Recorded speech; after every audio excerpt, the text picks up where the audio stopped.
Welcome to the Powerlifting and Power Ballads podcast, where we bring you a weekly dose of powerlifting news, tips, and training advice with a touch of 80s rock ballads. This podcast is presented by Team Rohr Powerlifting, your source of the most comprehensive coaching and meet day preparation.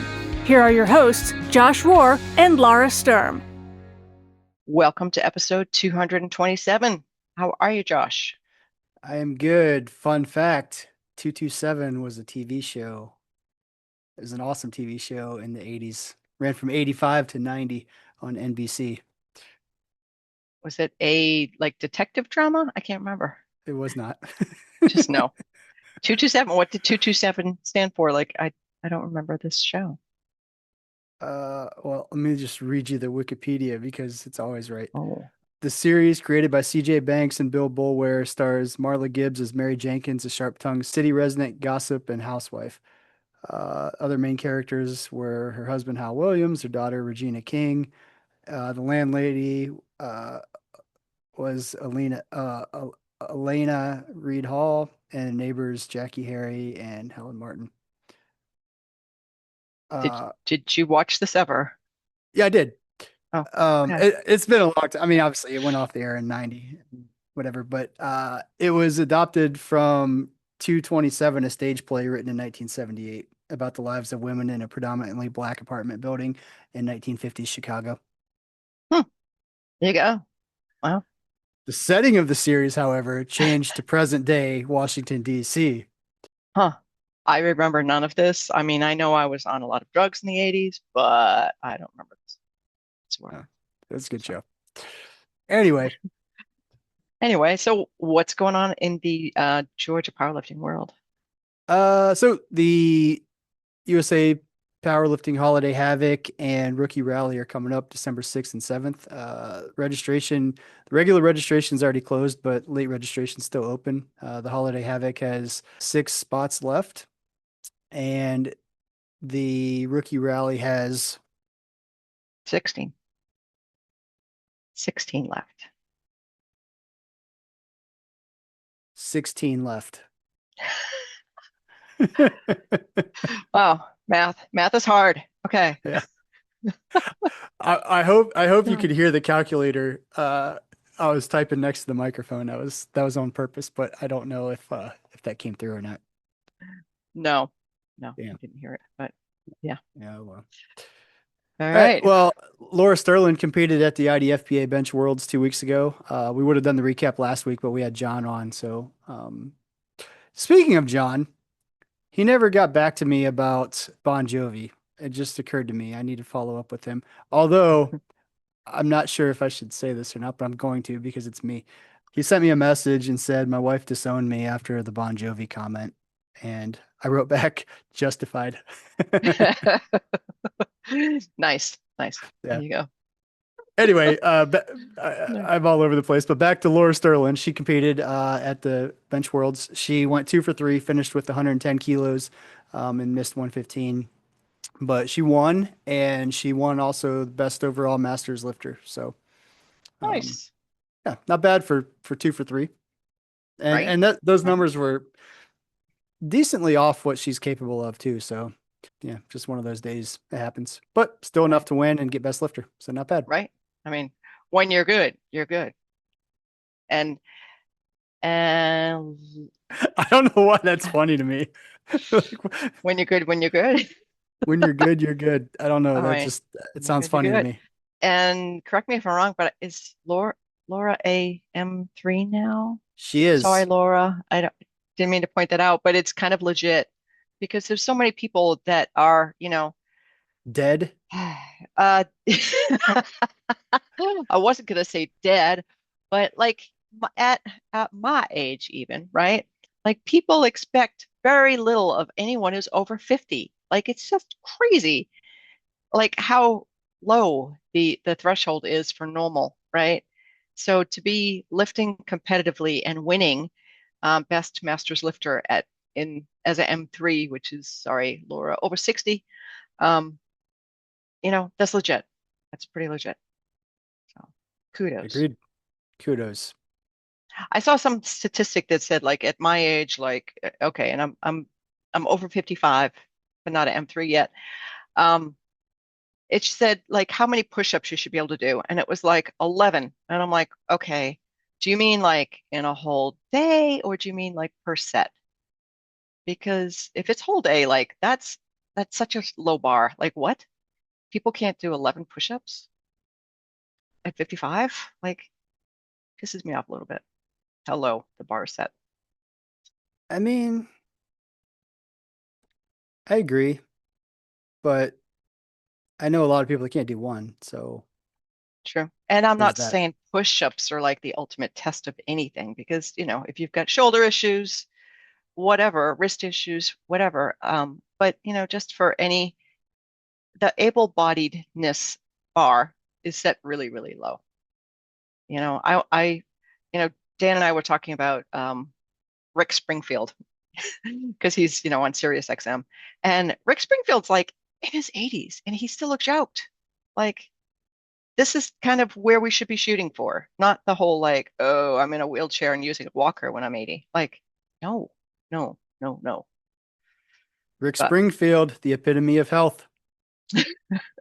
right? Who knew? But I mean, there's some people that are pretty fit as they age, and that's kind of needs to be where our bar is really set to. Like, let's stay out of nursing homes and away from walkers. Well, so my first thought when you said stay away from uh nursing homes and walkers was The Walking Dead because Definitely they stay away call from them. they call the zombies walkers, and a nursing home, if people are dying off in there, there's going to be more zombies. So True. uh Right. that's Yeah. where my mind went there. Right. So if you ever find yourself in a zombie apocalypse, that would be good um, advice right there. Yeah. Boy, we're just like tangent city today. Powerlifting situation. Are you ready? Yep. Boom, boom, boom. You've been using RPE, which stands for reps at perceived exertion. Close. It's rating of The perceived R, rating, exertion. rating. Okay, thank Yeah. you. Rating of perceived exertion. Like you use it so much you forget what it stands for. Okay, so perceived exertion for training, RPE. But then your coach suggests switching back to fixed percentages. Which approach do you prefer and why? Well, I prefer RPE in general. But if the coach is suggesting you switch back to fixed percentages, it's probably because you're screwing up the RPEs.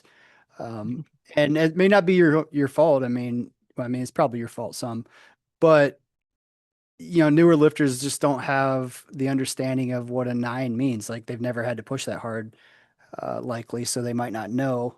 So a lot of times, starting somebody with percentages, or if somebody's really just jacking up the RPEs, switching to percentages for even a short period of time sometimes helps, because then you can, after the set, assign the RPE and start kind of learning that way, what it feels like to push at a certain level.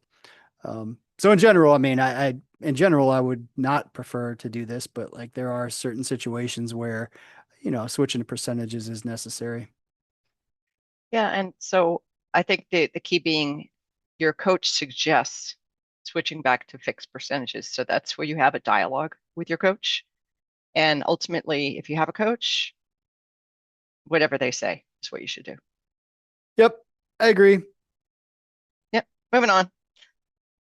We're right. Anyone who disagrees is wrong. Sorry, I'm sassy today. Watch out. Okay, so we have a new Hey, lifter tip. here's a question for you. Okay. I've been playing with the idea of starting to live stream my recordings again, like we used to on Instagram. Mm-mm. Is that worthwhile or not? I'd be fine with it. I don't care. I'm unhinged either way. Yeah, that's true. We can't cover up all of our unhingedness with editing that way, though. Correct. Yeah, yeah. I mean, both of our listeners would probably, get a kick out of it. Yeah. So I don't know. That's something that we might start doing because we used to get questions as we're recording that way. So that Ah, was cool. ooh. But it's also more work on my end to like set it up every time. Mm. It's not that much more Well, work, but it's just like how about what if we to avoid yourself doing a lot of work without weighing in for our listeners, maybe we ask them. That's also work because then I gotta like Ah, ah, see what they say. make a poll, right? Because if you ask for Yeah. the data and then they answer and you don't do anything with the data, then Yeah. It's like, what was the yeah, point? yeah, Yeah. yeah. All right, well, do what you want to Maybe. do. I'm okay Yeah. either way. Okay. Sounds good. We'll stick to the bare minimum. All right, new lifter tip. Be patient and enjoy the process. Progress in powerlifting is often slower than you'd like. Focus on improving a little each week and celebrate small wings. Don't celebrate wings. Celebrate wins along the way. Although wings on the that smoker Yeah, true. is You pretty should good. celebrate those. I do. Uh, That's all Hope talks about is we need to grill wings because we have one of those. What is it? I don't even know what it a is. Traeger Traeger. It's a Traeger wood grill. pellet grill. Yeah. We Yeah. found it for free on the side of the road. It was And it was near someone's back porch. I was just gonna say that's what I was gonna say. I'm like, as I'm saying it, I think we might have stole it. I No, mean, no, it was shh. advertised on Facebook Marketplace or Get Buy Nothing or whatever. That somebody Mm, was moving and had to get rid of it, so it was free. And it's like basically new. It's great. wow, that's Anyway, awesome. celebrate wings. But yes, celebrate wins along the way because powerlifting, and I think that's why a lot of people like burn out, is they get the newbie gains and then it gets really hard and you're fighting for every kilo like all year long to put anything on your total. And some years you don't. Some years your total does not go up. I mean, but progress takes time and I think that's where you got to find the joy in training instead of making it a job. Mm, That way you can be, keep your longevity and progress and get to ultimately where you want to get to because it just does not happen overnight. mm. Yeah, and the whole like get to where you want to get to. Does anyone ever get there? No, No. but but as long as you can celebrate the wins and make progress over time, like you'll get there. You'll get there, but not really because But you'll you won't. never be there. I Well, mean, that's the the thing because point the is bar we keeps always moving. The bar exactly keeps we moving. If you most people set goals like when they start, hit them fairly soon, and then set the same increasing or same outrageous goal of like I want to total, 50 kilos more than I am right now. And they do that pretty quick as an early new lifter usually. And I'm just making that up. But then they're like, okay, well I'll set, my next goal for 50 kilos more than I just totaled at the meet. And then they get slapped in the face with reality because like the newbie gains are slowing down and they're like, mm, they don't hit it at their next meet. They don't hit it at their following meet. They're still making progress, but they haven't hit that crazy goal they set for themselves. So I think yeah. proper goal setting and just like incremental steps and enjoying the training is important because Mm, again, if you're like just dreading the workouts and all you care about is the end result, yeah, you're not going to last long. And you're yeah, ultimately never going to get to where you want to get to, which you're never going to really get to anyway. right. But you always want to get to where you want to get to. Exactly. It can't be Well, more clear than that. yeah. Well, and I think some people might suffer from the opposite, right? That they enjoy the process, but then don't enjoy the competition part. Yeah, I Um, think that's true too. and that's okay too, right? Doesn't mean you have to compete as long as you're, setting goals for yourself and still working towards something. I do think goals are important to still work within, but maybe it's not a lifetime PR every time. Yeah, and I think the meets are important. I mean, the counter side of that is like I think signing up for meets and competing is important, even if you don't care about that, because it gives you I mean, no matter what, you're competing on this day because you signed up. So like Mm, keep your priorities in check and continue to work towards that goal because sometimes people are like, well, I'll just slack off this week because I don't have, anything mm, urgent coming up. And then that week sometimes turns into a month. And then they're like, oh man, I wish I would have stayed focused. Well, sometimes, having the competitions mm, is a way to keep you motivated too.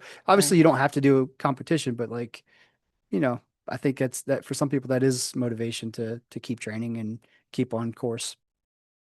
Agree. Agree. I guess I was just thinking of me, where I really enjoyed the training part, but didn't really enjoy the competition part sometimes. See, I think I've shifted. I started out really loving I started out loving both, but I really, really love training. And I think as I've gotten older, like I still enjoy training, but like I really enjoy competing. And I think that's been to my detriment a little bit in the last few years because sometimes I don't train. I just go show up and do a meet. Uh, but I love the environment of competing. I don't know what it is about it. Mm. It's fun. But you're also a weirdo that enjoys doing third deadlift math under, I can't even talk today, math under stress. Like, boy, that's a skill. Figuring I don't out. know if I don't know if it's that I enjoy it. It's just that it's necessary and like so many people can't do it and they can't handle the timing of it. So like Mm. sometimes doing the simple math like at the end can just really crush your opponents. Which is why you enjoy it. Yeah, Don't that's true. lie. Don't lie. Yeah. Yeah. Yeah, I think somewhere along the way I did enjoy competition, but somewhere along the way I stopped enjoying it and just wanted to flee. Um, Yeah. it just became very anxiety producing. So that was just Well, me. and I think some of that's I mean, some of that's on me, some of that's probably on you, but like just you get to a point where you're achieving more than you thought you would in the sport. And then it shifts from like, oh, I'm one of the best lifters now. I have to become even better and stay the best lifter. And now it becomes like a burden versus like the Mm, joy of the pursuit of that, you know? yes. Yep. Yep. It's kind of what happened, but I take 100% that blame. So Well, whatever. I anyway, mean, so anyway. yeah. So I'm perplexed at the next thing you have in our little agenda here that I'm reading. And it just randomly says 1, 2, 3, 4, 8, 10. So there's good news and bad news with that. Which Okay, one do you what's the want good first? news? Good The news. good Good news? news. The Yes. good news is I told you previously that there are 8 of Josh's lifting CDs, but there are actually 10. Do you want to take a guess You, what the bad news is? uh, only two of them will play. No. The CDs that are accounted for are Josh's lifting CD 1, 2, 3, 4, 8, and 10. That means 5, Hmm. 6, 7, and 9. I have no idea where they are. Huh. So they may be at Quest. I'll go through that pile of CDs there, but I am not hopeful that I know where they are You've because gone I don't missing. think, yeah. Wow. So, so the good news is there were 10 created. The bad news is there's only 6 accounted for. So Ah, missing in action. missing. Yeah. Wow. So anyway, let's get to it. Josh's lifting CD number 2 goes as follows. Track number 1 was ACD. So hold on. This is going through this list. Like I definitely took a turn here where I think I gave into, I guess maybe peer pressure and because in high school I made the CDs for the entire weight room. So I think I gave into some peer pressure here in some of these songs. They're all good songs, but they're not my norm. So you'll see. Hmm. Track number 1, AC/DC Thunderstruck. Yeah, that's pretty normal. Number 2, Guns N' Roses, Welcome to the Jungle. Pretty normal. Number 3, Godsmack, Keep Away. That's getting a little outside of my norm, but Hmm. you know, still good. Yep. Bon Jovi, It's My Life. Yep, Definitely you. Yeah. definitely me. Number 5, Metallica, Fuel. Great song, but probably a little heavier than I normally listen to. Number 6 is one that I have forgot about, but it is a great song, and I am glad that I am doing this because I'm gonna have to start listening to it again. Number 6, Kiss, Psycho Circus. Not familiar with that song. It is a great song. It's kind of they I think they released it like in the 90s, mid to late 90s, I think, right before they did their original farewell tour. Yeah, it's a great Hmm, song. You have to listen to all it. right. Yeah. Number 7, Limp Bizkit, Rollin'. Doesn't sound like you. No, definitely not me. No, no, Number 8, Godsmack, Awake. not you. Not me. Mm. Number 9, AC/DC, Highway to Hell. Hell yes, that's you. Yep. Number 10, Motley Crue, Wild Side. Yeah, I think that's yours. AC/DC, Hard as a Rock. Probably. Yeah, that one's definitely me. Number 12, Guns N' Roses, Sweet Child of Mine. I think it's you, but kind of on the emo side. Well, not even on the emo side of you, but on the, I don't know, it's you. Yeah. The last 4 is basically me trying to compensate for putting all those other songs on there. So Oh, number 13, REM, The One I Love. yeah, This that sounds one like you. goes out to the one I love. Yeah, not really a heavy lifting song to me. It is for No. me. Number 14, Bob Seger, Old Time Rock and Roll. Yeah, Yep. dancing song for you, Yeah, but lifting song. same Yeah. thing. Yeah, Number same thing, lifting, dancing. 15, Guns N' Roses, November Rain. Don't even know that song. Everybody needs some time Okay, on that one. their own. Yeah, Yeah, yeah. Aerosmith, Dream On. it's number 16. Yep. I, I'm drawing a heart circle, a heart Which symbol right um now. I kind of I kind of made fun. So when we interviewed Joe Warpea during the interviews for the USAPL president, he said that was his third deadlift song, Aerosmith Dream On. Hmm. And I kind of made fun of him a little bit, not really, because that just didn't strike me at the time as like as a song, but seeing it on my own list and then actually listening to it, I actually put it on and listened to it. I take back what I said about him. Do Uh, you officially apologize to Joe? I officially apologize to Hmm. Joe. That is a Okay. great song, and it did make it on my CD. Well, Album and too. I was making fun of you right there, saying that the one I love wasn't hard enough for lifting, but then I'm like, okay, my third deadlift song is Kenny Loggins. This is it. Maybe I shouldn't talk at all because Ben Green made so much fun of me about that song and even had a post on I think it was Facebook or Instagram or something, basically making fun of me. Yeah. So thanks for that, Ben. Hope you're Yeah. listening. Benji. I miss Benji. I know, right? I know. So hopefully I sent him an email.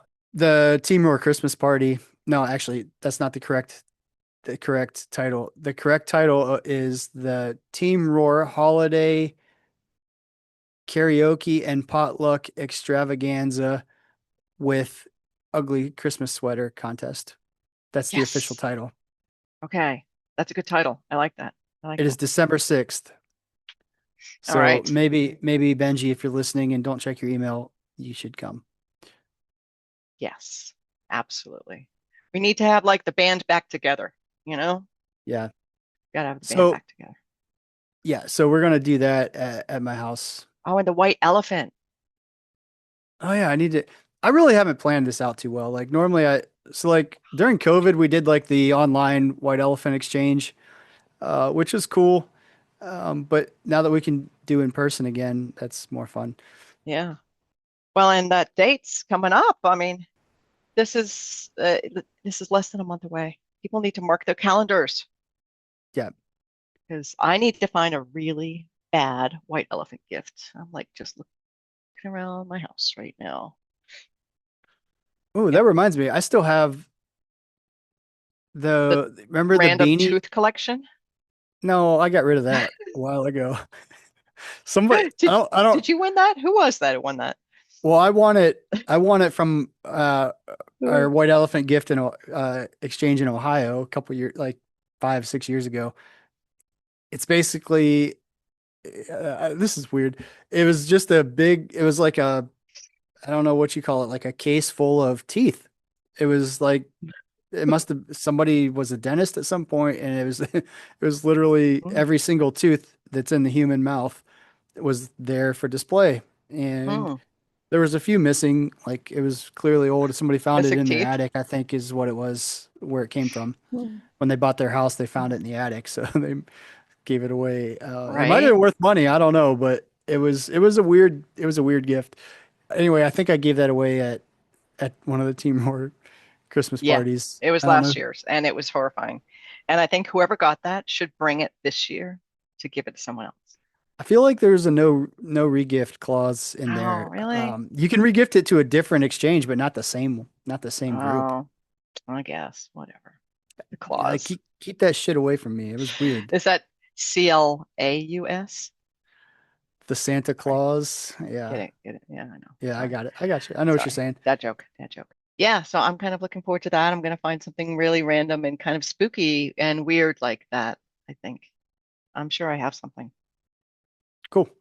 Yeah. I have high expectations for you. Hmm. Okay. Don't let me down. I won't. I will not. We'll report back. Okay. All right. So that is all I have, but I did want to say apparently we don't talk about where you can find this podcast often enough because Oh, somebody was asking, well, where's the video? Well, it's on YouTube. So it's on all the podcast sites like Spotify, Apple Podcast. I don't even know. It goes to all of them. But we also upload the whole episode on YouTube. So you can search for Powerlifting and Power Ballads podcast on YouTube.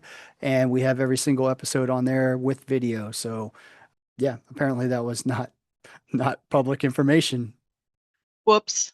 So the other thing would be to, once you find the podcast or the channel, follow, like, subscribe, all that good stuff.